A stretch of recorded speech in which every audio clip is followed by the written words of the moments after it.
Yes, people, welcome back to the channel. Michael Carrick has officially been announced as Manchester United's interim manager for the next six months, beating out fellow United legend Ole Gunnar Solskjaer. Um, I'm going to be real with you. The fan base is in a bit of a malaise right now. Normally, when you get an interim, um, you get that little feel-good bounce, that energy where you're thinking, right, new face, can we go on a little run? But honestly, it doesn't feel like that this time. Because we just come out of that purgatory period with Darren Fletcher in charge. 2 games, no wins, draw away at Burnley, dumped out of the FA Cup by Brighton. I don't really want to say they're minnows because it's unfair on a fellow Premier League side who are actually quite good in their own right. And the mad thing is, even with all that, United is still well poised in the league because everyone around us is floating, inconsistent, dropping points. I've already said on other channels that this year's league, it's not competitive, it's just crap. And we've seen it before where you'll have teams in a top four race who'll all drop points at the same time. Like no one wants to qualify for the Champions League. But then you look at the fixture list, Arsenal and City in the next couple of games, and you're not even sure what the plan is. Are we reinvesting in January? Are we punting the season? What does this team look like in the month? And it just creates the feeling of dread. Now with Carrick, we have to be honest and look at the history. He had a decent enough spell at Borough, but you'll see Borough fans tell you the same things. He can be stubborn, the in-game management can be questionable, and sometimes it feels like he doesn't shift quickly enough when the game changes. Now, I'm not saying that's definitely what we'll get because, excuse me, because managing one club doesn't always translate to another. Different pressure, different personnel, different resources. And Borough were also a club that would sell the better players and not replace them properly, which is not the same as selling your best players. And, because Borough did invest, particularly in that last season. And so not finishing the playoffs, I think, was a bit damning for Carrick. But like I said, they didn't replace those good players properly, which matters because it can derail any manager. But I'm not going to lie, some of the descriptions sound a little bit PTSD inducing based on what we've just watched at United. So for me, it's a wait and see, but it's not blind optimism.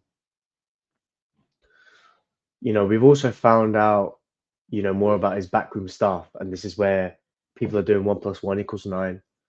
So the reported names are, I say reported, the confirmed names are Steve Holland, Jonathan Woodgate, Johnny Evans, and Travis Binion. Now the big talking point is Steve Holland because of the England links, first team coach under Southgate.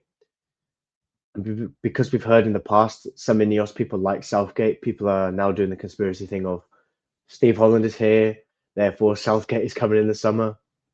I don't believe that. I think Ornstein, Whitwell, multiple reputable journalists have shut that down plenty of times, so I'm not going to run with it.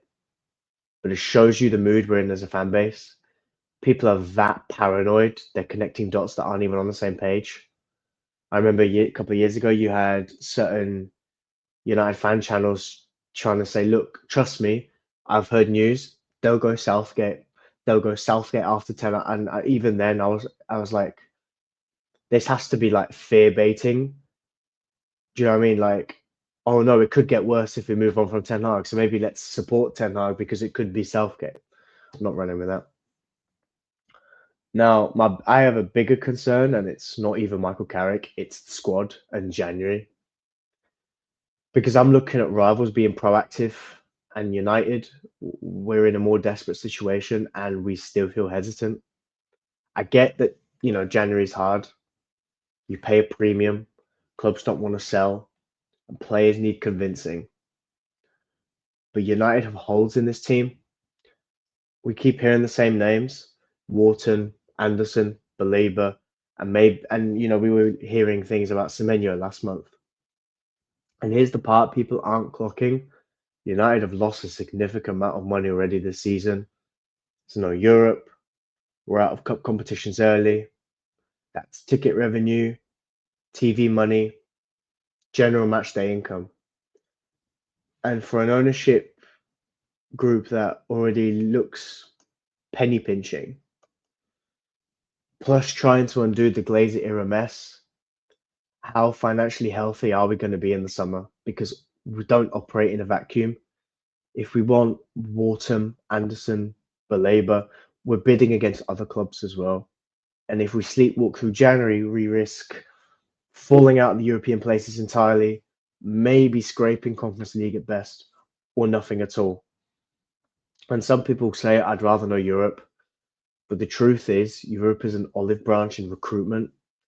It's leverage, because without it, you pay higher wages, you pay the United tax, and you end up overbidding again. And then we repeat the same cycle. And where it gets deeper, we've spent in the last 3 years, we've spent 120 million pounds on profiles like Cunha and Mount.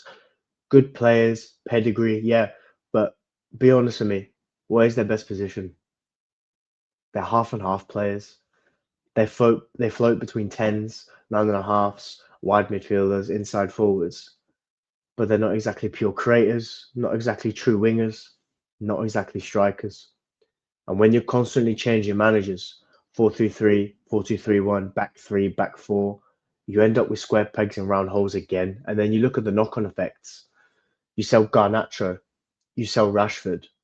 Rightly or wrongly, you look around and go, where's the left winger? United are so good at fixing problems that we create 3 more while we're doing it. Now, what's next? There's a fear of no direction. My honest feeling is Carrick hasn't got the easiest start, but this is less about Michael Carrick and it's more about INEOS. Because to me, it feels like they're winging it and they're making it up as they go along. They're reactive, not proactive. And that's scary when everyone in the Premier League has money now. I've always said United are too big to get left behind, but I am starting to be less confident in that. You know, next month and a half, yeah, we've got our Arsenals and our Cities. Got Fulham as well. Villa, I believe. Tough games. And I don't want to be sat here in a month, look at the table thinking United are mid-table, outside Europe, desperate. Because then the summer becomes panic mode again and you're chasing your tail, you're recruiting from weakness and the project looks like it's stalling. So listen, I'm pulling for Carrick. I'm pulling for the team. I'm hoping we could stabilise. But the big question for me is what are INEOS going to do? Are they going to help in January? Or are they going to treat it like a desperate scattergun window and just do nothing? Because there's no hiding places now. No cups, no Europe, 1 league game a week. And we're about to find out what the club really is. So let me know what you think. What do you make of Carrick as interim? Do you think we finish in Europe? Are you confident INEOS know what they're doing? Like, comment, subscribe if you're new, hype the video, and hopefully at some point United will be good again and you'll see me shameless and energetic on this channel. I'll see you next time.